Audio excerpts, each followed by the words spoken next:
किनभने बगान बनाउने भनेको सिलगढीको खोजेको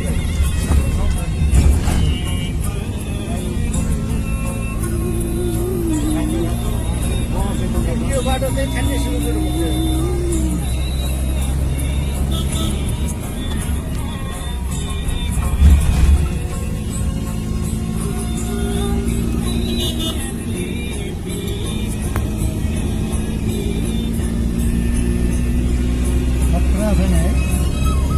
जङ्गललाई खतरा छ नि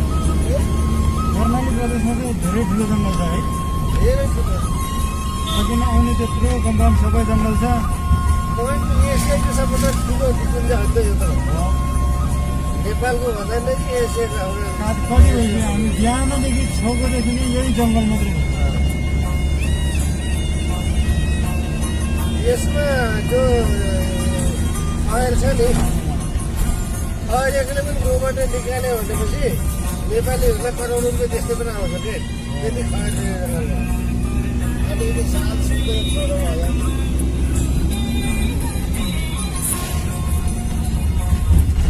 अहिले कति छ मासु 70 रुपियाँ किलो छ खानु